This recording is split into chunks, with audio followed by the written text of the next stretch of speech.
नमस्कार। आज की इस पुस्तक विमोचन के मंच पे उपस्थित हम सभी के लंबे समय से मार्गदर्शन करने वाले इस पुस्तक के रचयिता प्रोफेसर अशोक गजानन मोडक जी, मंच पे उपस्थित राष्ट्रीय स्वयंसेवक संघ के अखिल भारतीय प्रचार प्रमुख आदरणीय सुनील आंबेकर जी, ICSSR के अध्यक्ष प्रोफेसर दीपक श्रीवास्तव जी, रामभाऊ महालगी प्रबोधिनी के वाइस चेयरमैन पूर्व राज्यसभा सदस्य डॉक्टर विनय सहस्त्रबुद्धे जी तथा ICSSR के सचिव आदरणीय धनंजय सिंह जी तथा यहाँ उपस्थित हम सभी के प्रेरणा के उत्स आदरणीय राजकुमार भाटिया जी, महेश शर्मा जी, आदरणीय रघुनंदन जी, वाइस चांसलर प्रोफेसर शशिकला वांजेरी जी, प्रोफेसर मंजूर आसिफ जी, वाइस चांसलर जामिया मिलिया, बहुत अनुभवी कार्यकर्ता लक्ष्मी नारायण भाला जी तथा अन्य सभी महानुभाव, हम सब आज एकत्रित हुए हैं। एक सुखद संजोग, हम एक समय में एकत्रित हुए हैं जब पंडित दीनदयाल उपाध्याय जी की एकात्म मानववाद, एकात्म मानव दर्शन की व्याख्यान आज से 60 साल पहले इन्हीं दिनों में मुंबई में हुई थी। उसकी 60 साल पूर्ति के अवसर पे मैं सबसे पहले आदरणीय श्री मोडक जी को आभार प्रकट करूंगा। भारत सरकार की ओर से, ICSR की ओर से उन्होंने एक वैचारिक अर्घ्य, एक पुष्पांजलि उन्होंने आज हम सबके सामने, भारत की जनमानस के सामने उपस्थापित किया। मैं धन्यवाद निश्चित रूप में दूंगा ICSR की टीम को। उन्होंने एक दर्शन को भारत की राजनीति में, ये भारत की सामाजिक जीवन में एक अंतर्द्वंद कभी कभी सुनने को मिलता है। सत्ताधारी पार्टी की कोई आइडियोलॉजी नहीं होता है, विचारधाराएं कोई एक संगठन को कुछ समय तक पनपने के लिए, आगे आने के लिए मदद करता है। बाद में जब प्रजातंत्र में हम विश्वास करके वोट लड़ते हैं, जब हम बहुमत हासिल करते हैं, लेकिन कभी कभी आलोचना ये भी होता है बहुमत कहां है, 51% तो है ही नहीं।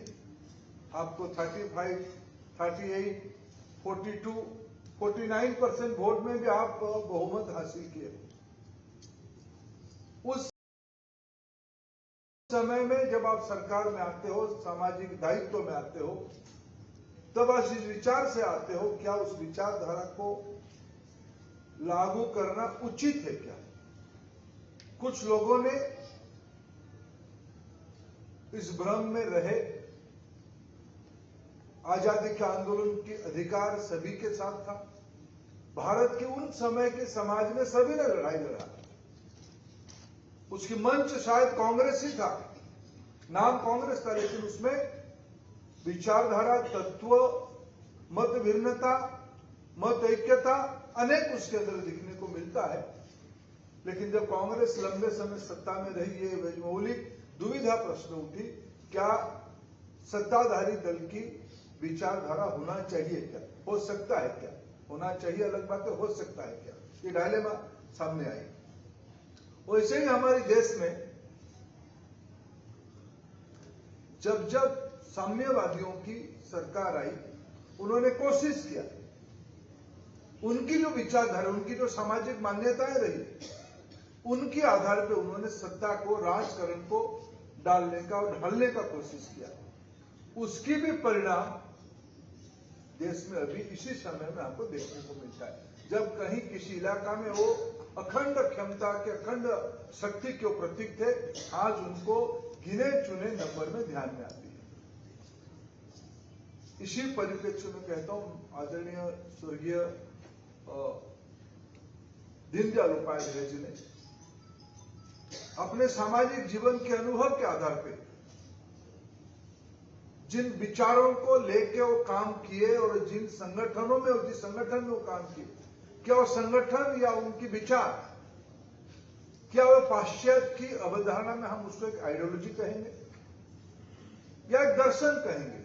मेरे दृष्टि से मैं भारत की सामाजिक जीवन की एक विद्यार्थी के नाते मैं जिम्मेवारी के साथ कह सकता हूं, पंडित दीनदयाल उपाध्याय जी ने हम लोगों के सामने, जब हम दुविधा में थे, देश आजाद हुआ था, देश में एक प्रश्न चिन्ह था, क्या मैकोलिज्म सच में गया है, क्या वो व्यवस्था अपना ही हो गया है, स्वराज्य आया है, सुराज सच में आ सकता है क्या? इस प्रकार की दुविधा के समय में, मैं इसीलिए कह रहा हूं दुविधा में, क्योंकि उन दिनों में जो अगर इतिहास को पढ़ते हैं, कई सारे नीतियां पाश्चात्य को क्या लगेगा, उस समय में कम्युनिस्ट मूवमेंट अपने चरम पे था। ऐसे ही सफल प्रयोग अमेरिका के नाम पे, कैपिटलिज्म के नाम पे, और यूरोप में कई देशों में पनपा था मॉडल, औद्योगिक क्रांति, उसके ऊपर लोगों की विकास, ये सब उदाहरण के रूप में दिया जाता था। उस समय में भारतीयता के आधार पे पंडित जी ने दर्शाया, एक वक्तव्य दिया, एक तत्व रखा, जो तत्व सत्य सनातन है। इसीलिए जब प्रोफेसर अशोक मोडक जी ने उनको एक कंपैरेटिव स्टडी किया तत्व के नाते, उनमें गांधी जी मिले, उनमें लोहिया जी मिले, उनमें बाबा साहेब आंबेडकर जी मिले, उसमें विवेकानंद जी मिले। इसलिए मैं इसको कहता हूं सत्य सनातन था, निरंतर था। इसी को रेनेसां कहा जाता है, इसको पुनः निर्माण कहा जाता है, उसको पुनः जागृति कहा जाता है, जिसकी एक कॉन्टेम्पररी शब्दावली में समाज जीवन जैसे था उस समय को ध्यान में रखते हुए एक ऑल्टरनेटिव मॉडल के लिए स्वर्गीय उपाध्याय जी ने एक विजन हम सबको दिया, मैं मानता हूं एक दर्शन दिया। विकास केवल जीडीपी या टेक्नोलॉजी के ऊपर नहीं हो सकता है, विचार, व्यक्ति और समाज की सकारात्मक मनोवृत्ति और समावेशी समाज, ये दोनों की एकात्मता से ही एक समाज निर्माण हो पाएगा। ऐसे विचार पंडित दीनदयाल उपाध्याय जी ने कब देखा? जब उस तत्व को लोगों ने परिहास किया। हम लोगों की दुर्भाग्य रहा, पंडित दीनदयाल उपाध्याय जी इस विचार को एक व्यवहारिकता तक लेके आने, केवल पंडित दीनदयाल जी केवल विचारक नहीं थे, केवल एक तत्व को इंटरप्रेट नहीं किए थे। 67 की चुनाव भारत की राजनीति में एक नई लकीर भी खींचा था।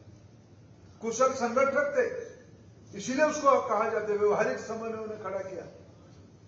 अलग अलग विश्वास पद्धति हो सकता है, विचारधाराएं थोड़ा अलग अलग हो सकती है, लेकिन तत्वों पर हम सब एक है। जिनकी भारतीयता पे विश्वास था, इन समूहों को इकट्ठा करके तो एक अच्छे संगठन के नाते 67 तक उन्होंने राजनीति में लकीर खींचना शुरू किया, जिसको उन्होंने लोगों ने देखा। हमको एक दुखद समाचार के साथ उनको हम मुगल सराय के स्टेशन में पाए। अगर वो जिंदा रहते तो शायद उसकी व्यवहारिकता और इंटरप्रेट करते, उसकी अप्लाइड पार्ट को इंटरप्रेट करते, शायद इतना देरी ना होता।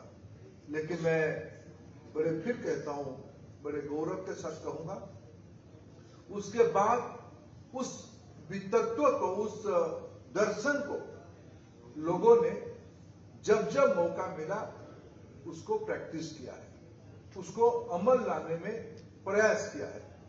आज भारत सरकार प्रधानमंत्री नरेंद्र मोदी जी के नेतृत्व में उसी दर्शन को आगे बढ़ाते हुए, मैं उस दर्शन की विश्वासी के नाते, मेरे को एक समय में 2014 में पेट्रोलियम विभाग के काम मिला। मैं एक पब्लिक पॉलिसी की स्टूडेंट, एक केस स्टडी के नाते आपके सामने मेरे अनुभव आपसे शेयर करना चाहूंगा। मैं भी स्कूल से पढ़ के आया हूं, बचपन से मैं प्रोफेसर अशोक मोडक जी, महेश शर्मा जी, राजकुमार भाटिया जी, सुनील आंबेडकर जी, रघुनंदन जी को बैठकों में विचारों को सुनते हुए हम भी बढ़े हैं। जब हमें दायित्व मिला एक इकोनॉमिक मिनिस्ट्री की, जिस मिनिस्ट्री के प्रायतः काम है, मूल काम है रेवेन्यू कंट्रीब्यूशन करना, एक एक्सक्लूसिव कमोडिटी को लोगों तक पहुंचाना, एक एक्सक्लूसिव प्राइस भी था, एक प्रकार की व्यावसायिक मिनिस्ट्री था। लेकिन उसमें भी माननीय प्रधानमंत्री जी की जो फिलोसफी था, हमारी सरकार, हमारी सेवा सबके लिए होगा, सबका विकास, सबका साथ, सबका विश्वास जीतना, सबके लिए प्रयास करना। कोई आज हमारी सरकार की फिलोसफी सैचुरेशन है। ये आइडिया ऑफ सैचुरेशन आया कहां से? जब समाज के सभी घटकों की एकात्मता नहीं होगा, तब ये सैचुरेशन की तत्व नहीं आएगा। जब हम दायित्व में आए, तब भारत में अमूमन 30 करोड़ परिवारों में से 14 करोड़ परिवारों में क्लीन कुकिंग फ्यूल था। नहीं था तो गरीबों के घर में नहीं था। सरकार ने नीति अपनाई। हम विचारधारा में बंधे हुए लोग नहीं है, और उसकी सबसे ज्यादा लाभार्थी माइनॉरिटी वर्ग के लोग हुए, जो हमें उंगली उठाते कहते हैं कि विचारधारा हावी हो जाता है। विचारधारा हावी होता तो सबके घर में एलपीजी चूल्हा नहीं पहुंचता।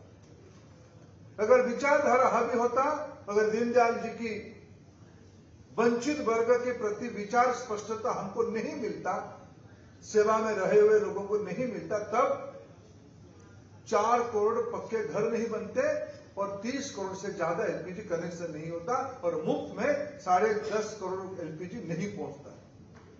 सबके घर में बिजली नहीं पहुंचता।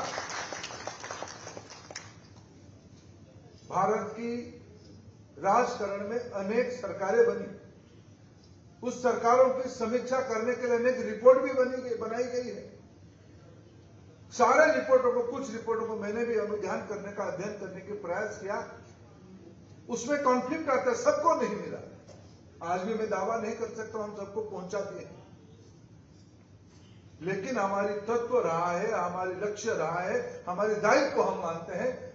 सरकार कोई विचार की नहीं है, सरकार समाज की, समाज के लिए समर्पित है। समाज की सभी घटकों की सामूहिक विकास, जिसको एकात्म मानववाद के नाम पे मैं आभार प्रकट करूंगा डॉक्टर मोडक जी को।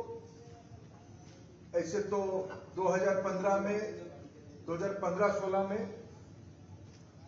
शताब्दी के समय में आदरणीय विनय जी, आदरणीय महेश जी, ऐसे महानुभावों की प्रयासों से और अनेक संगठनों की प्रयासों से एक बार पुनः स्मरण करने के अवसर मिला। आफ्टर ऑल ये तत्व था ही क्या। लेकिन मैं उसके उपरांत मैं अत्यंत आज उत्साहित हूं। आज के समय का कोई भी तत्व कालबाह्य होने का एक खतरा रहता है, लेकिन जो अजय तत्व रहता है, अमर तत्व रहता है, जो भारतीयता जिसको कहा जाता है, वो इसीलिए अजय रहता है कि वो समय के हिसाब से खुद को बदलता है, खुद को ढाल लेता है। डॉक्टर अशोक मोडक जी ने एकात्म मानव दर्शन को व्याख्यान करते हुए ऐसे विषय को लाया है जिसको 2015-16 में सस्टेनेबल डेवलपमेंट के रूप में कैंपेनिंग के रूप लिया गया। उसको दशकों पहले भारतीयता की परिप्रेक्ष्य को बताते हुए दीनदयाल जी ने व्याख्यान किया है। ऐसे कालजयी तत्वों का आज हम विरासत के सब हिस्सेदार हैं। आज इस सारस्वत महोत्सव में जो नया रूप लिया है किताब, उसको मैं शुभेच्छा देता हूं फिर एक बार आईसीसीआर को, फिर भारत सरकार की ओर से आदरणीय अशोक मोडक जी को और आप सभी को आभार प्रकट करता हूं कि आप इस विचार तत्व को आज एक कॉन्टेम्प्ररी कॉन्टेक्स्ट में, कॉन्टेम्प्ररी लैंग्वेज में भारत की बौद्धिक जगत के लिए समर्पित करने का आप सभी ने मदद किया। बहुत बहुत धन्यवाद।